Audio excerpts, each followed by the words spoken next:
Hey guys, Scott here with Surf and Shore. Today we are going to go through our little weekly fix. We're going to start off with some post-op knee exercises. It's going to be really good for ACL, but really works for any post-op knee stuff. There might be some little tweaks here and there, but the big goal is we want to get quad firing again and we want to get range of motion. Those are going to be the two focuses that we're going to go through today, is really trying to get quads, glutes, hamstrings active and kind of get that reconnect. And then we're also going to go through motion. You can also use this post-knee injury as well, depending on the type of knee injury. If you lack a lot of motion, as long as that motion is not due to swelling, you can also use these different techniques to try and get everything moving. So we'll go through a little bit of motion stuff first, just because it is nice and easy. So this is stretch out strap. I like it because it's a nice little assist where you can actually hold on to it. You can do this one sitting or lying down. Really, it's personal preference and whatever feels most comfortable. The big thing is get the knee a little unlocked, and then from there, you're really using those arms to try and pull the knee in, and as far as you can go. Once you kind of feel a point where it kind of stops and starts to give you resistance, just hang out there, relax for a little bit, take a nice couple breaths, and then give it a little further pull, and really try and get it all the way in as hard as you can. You will notice that eventually your knee is going to kind of start to stop, and you will actually have to lay down or at least go at an angle to really get that leverage to pull it all the way in so that the body is not stopping you at that point. Other variation that you can do for range of motion is where you're off the edge. Other foot is going to go underneath. You're just kind of letting gravity do the work and letting gravity take everything down. Once you get down, you take that other leg and give it a little bit of a push.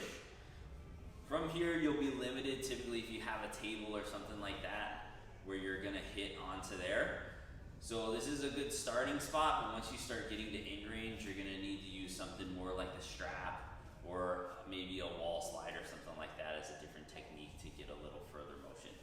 If you need a little bit more, you can also put something underneath, and that'll raise up and give you a little better angle and a little more if you get something underneath that hamstring to get things working. Now that you've got moving a little bit, get that knee going, the other big thing that we need to focus on is getting this quad active.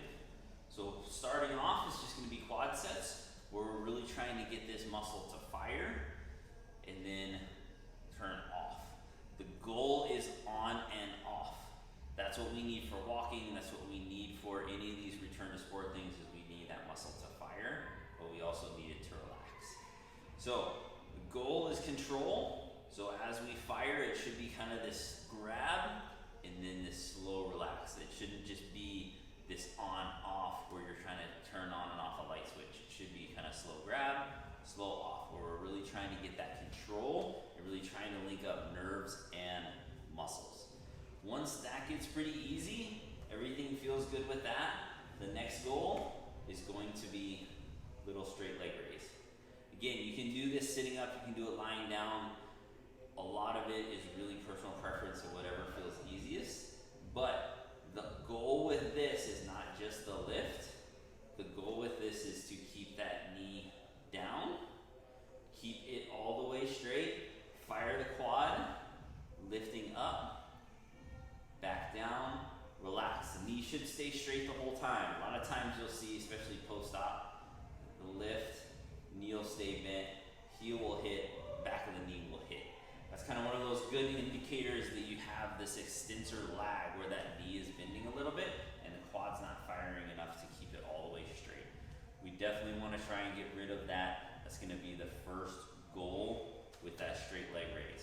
But I don't want you just going up and down. This is doing good at just firing that quad, but a lot of times, especially if you have that knee extensor lag, it's not really doing much, and you're not really gonna see the progressions that you would if it was actually turning on and off. So nice quad firing, lifting up, back down, relax all the way, fire the quad up again, lifting up, back down, relax. That's gonna be the goal with a straight leg raise. Really going to be a lot more functional, same thing, where we're trying to turn it on and off and really get that muscle memory where we're linking up that neuromuscular system. From there, next one is going to be a single leg bridge. So going on your back, legs bent up, other knee up, and just coming up. If this is too hard initially and glutes and hamstrings aren't firing, you can go double leg. The goal is really focus on glutes. Get a little lift. You don't have to overextend where back is starting to get involved. Just nice and easy, up to neutral, back down.